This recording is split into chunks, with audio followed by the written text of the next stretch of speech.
চলুন আজ একতা আর ভালোবাসার বন্ধন নিয়ে একটা দারুণ গল্প শোনা যাক। আসলে এই গল্পটা আমাদের কি শেখায় জানেন? এটা শেখায় যে খুব ছোট ছোট উদ্যোগ আর একে অপরকে একটু সাহায্য করলেই কিন্তু অনেক বড় কিছু করে ফেলা যায়। এটা শুধু ইট পাথরের একটা সেতু বানানোর গল্প না, তার চেয়েও অনেক বেশি কিছু। এটা হলো মানুষের মনের সাথে মনের সেতু তৈরির গল্প। তো আর দেরি না করে চলুন সোজা চলে যাই গল্পের ভেতরে। প্রথমেই পরিচিত হয়ে নেওয়া যাক আমাদের গল্পের মূল চরিত্রদের সাথে। তো এক শহরে ছিল 4 ভাই। নামগুলোও বেশ সুন্দর, প্রিয়াংশু, নীলাংশু, প্রিয়ম আর প্রীতেশ। মজার ব্যাপার হলো 4 জনের স্বভাব কিন্তু একদম 4 রকম।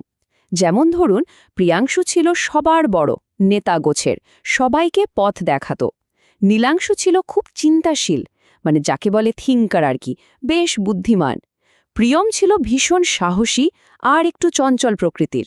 আর সবশেষে প্রীতেশ, ও ছিল একেবারে হাসিখুশি একটা ছেলে। ওর কাজই ছিল সবার মন ভালো রাখা। ভাবুন তো, স্বভাব এত আলাদা, কিন্তু তাদের মনগুলো ছিল একদম এক সুতোয় বাঁধা। বেশ ভালোভাবেই কাটছিল ওদের দিনগুলো। কিন্তু হঠাৎ করেই একদিন তাদের সামনে এসে দাঁড়ালো একটা বিরাট চ্যালেঞ্জ। আর এই চ্যালেঞ্জটা শুধু তাদের একার ছিল না, ছিল পুরো পাড়ার সব মানুষের জন্য। ঘটনাটা হলো, ওদের বাড়ির পাশ দিয়ে একটা ছোট খাল বয়ে গেছে, আর সেই খালের উপর ছিল একটা পুরনো বাঁশের সাঁকো। তো একদিন কি হলো, প্রচণ্ড এক ঝড়ে সাঁকোটা একেবারে ভেঙে পড়ল। আর যায় কোথায়, পাড়ার এপার ওপার যাওয়ার রাস্তাটাই বন্ধ হয়ে গেল। সবাই পড়ল এক দারুণ মুশকিলে। আর এই সমস্যার আঁচটা সবার আগে লাগলো গিয়ে চঞ্চল প্রিয়মের গায়ে। ওর তো মনটাই খারাপ হয়ে গেল, কারণ মাঠে খেলতে যাওয়ার একমাত্র রাস্তাটাই যে বন্ধ।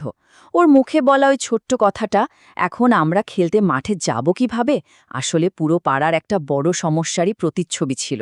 প্রিয়মের মন খারাপ দেখে বাকি ভাইদেরও ভাবনা শুরু হলো।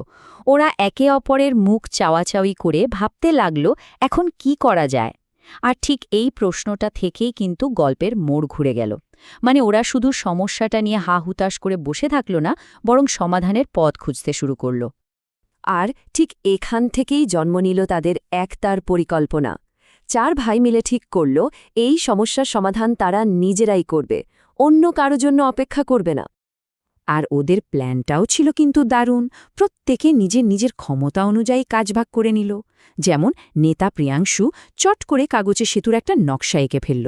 অন্যদিকে চিন্তাশীল নীলাংশু বসে গেল হিসাব করতে, মানে কি কি জিনিস লাগবে, কতটা লাগবে, এসব। সাহসী প্রিয়ম এক দৌড়ে চলে গেল পাড়ার বড়দের কাছে সাহায্যের জন্য। আর প্রীতেশ, ও তো ওর স্বভাব মতোই সবাইকে উৎসাহ দিয়ে কাজে নামার জন্য তৈরি করে ফেলল। ব্যাস, পরিকল্পনা রেডি। এবার আসল কাজ শুরু করার পালা। শুরু হয়ে গেল স্বপ্নের সেতু বানানোর সেই কঠিন কিন্তু ভীষণ আনন্দের এক যাত্রা।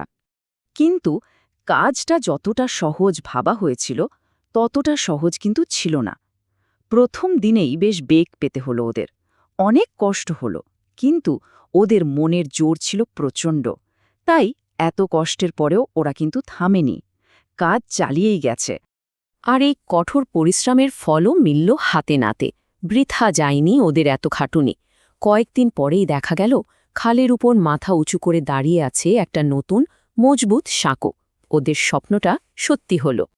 আসলে এই সেতুটা তো শুধু খাল পারাপারের একটা উপায় ছিল না, তাই না?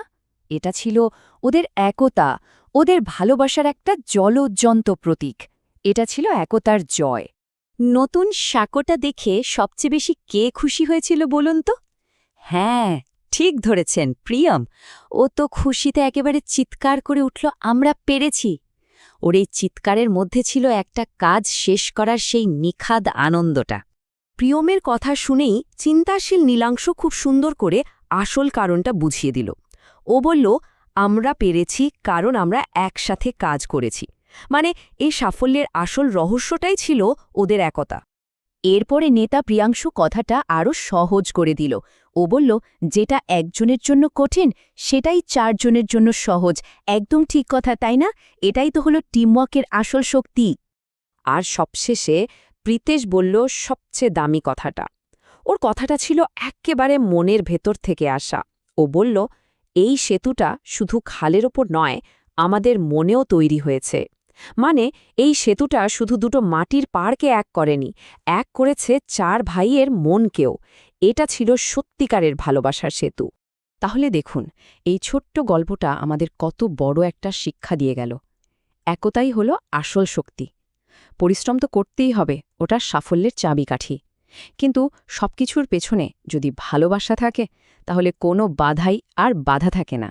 এবার একটু ভাবার পালা। আমাদের নিজেদের জীবনে আমাদের চারপাশেও তো এমন কত ভাঙা সাঁকো পড়ে আছে, তাই না? পরিবারে, বন্ধুত্বের সম্পর্কে, সমাজে আমরা সবাই যদি একটু একসাথে হাত লাগাই, তাহলে এরকম কত স্বপ্নের সেতু আমরাও গড়ে তুলতে পারি। একবার ভেবে দেখুন তো।